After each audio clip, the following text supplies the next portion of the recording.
कहमा में जन्मई हो श्री राम से कहमा में कन्हैया जन्मई है कहमा में कन्हैया जन्मई है कहमा में कन्हैया जन्मई है। जय हो जय हो। ललनारे कहा माँ में जन्मई बिरहनुमान न से तीनों घर बधैया ललना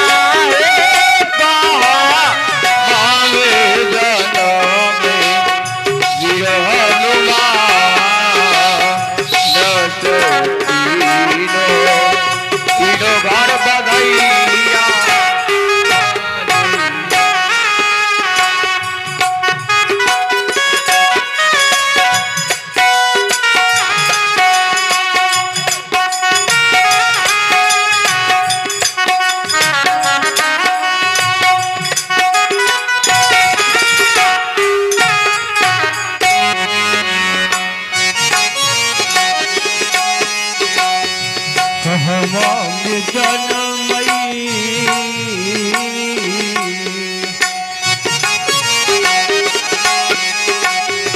कहवा में जन्मई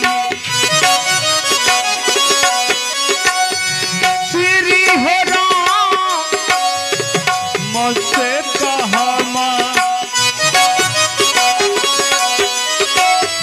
कहमा में कन्हैया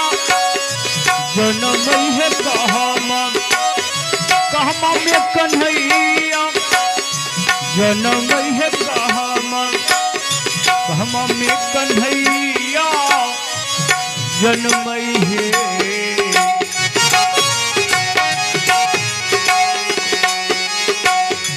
ललनारे कहा माँ में जन्मई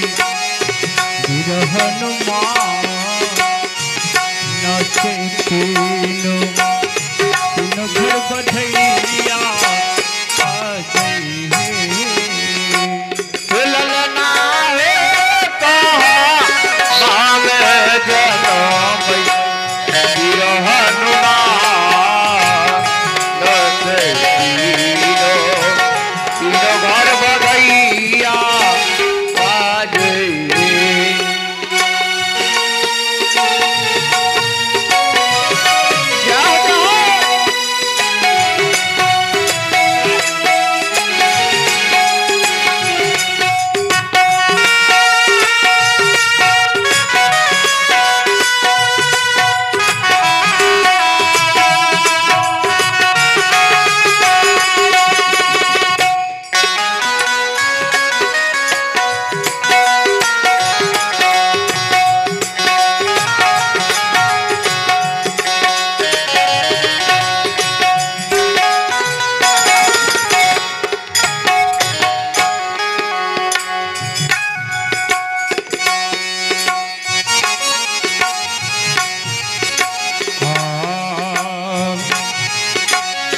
अयोध्या में जन्मई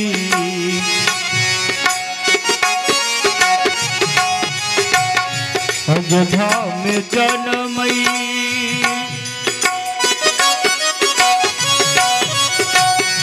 श्री हो राम से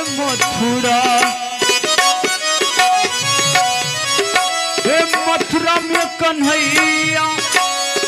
जन्मई है मथुरा मथुरा में कन्हैया जन्मई है मथुरा में कन्हैया जन्मई है।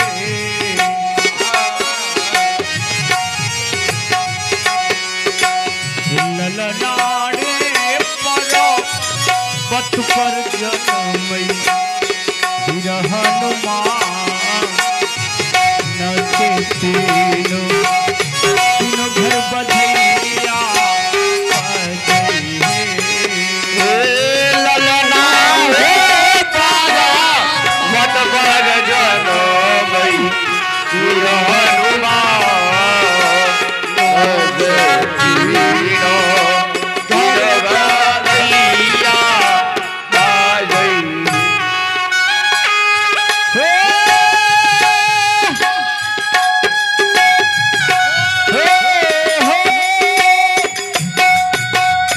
कि न कर जनमई श्री राम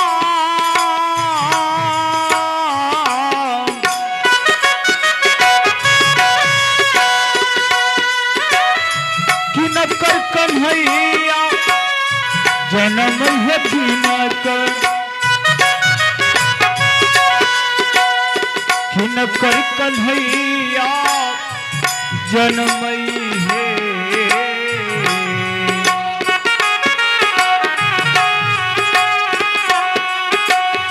ललनारे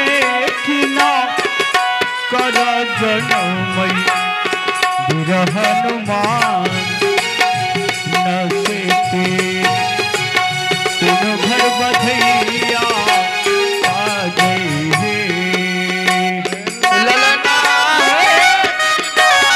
काज जनमई वीर हनुमान नचे तीनों वीर घर बधैया बाजई। पान होते गमछा तौर में गमछा तौर में कौशल्या के जनमई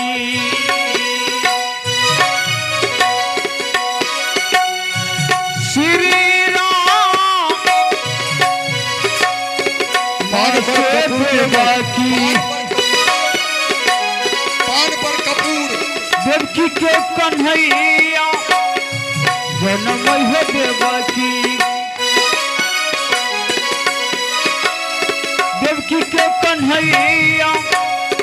जनमई है देवकी देवकी के कन्हैया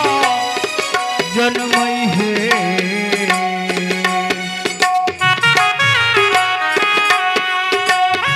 ललना रे अंजनी के जनमई वीर हनुमान नचे तीनों घर बधैया आ गई हे ललना हे राजा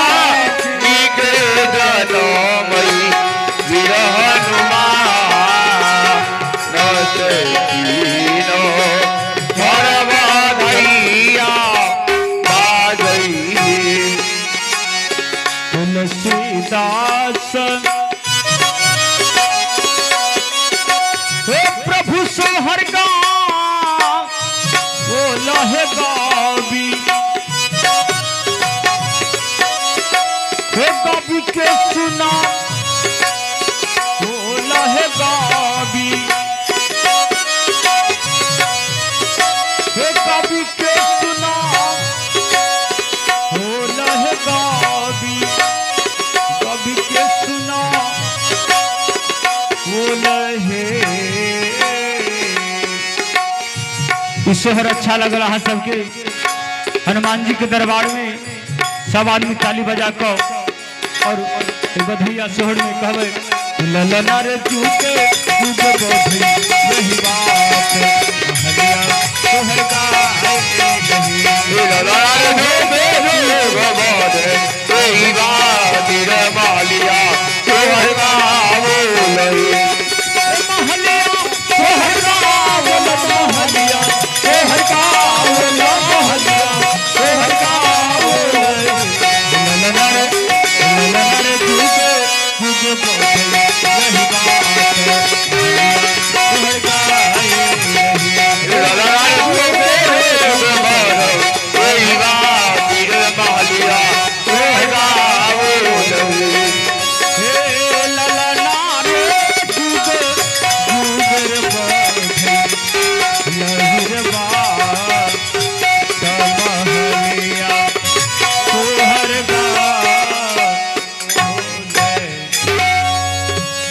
धूतराज हनुमान जी महाराज की जय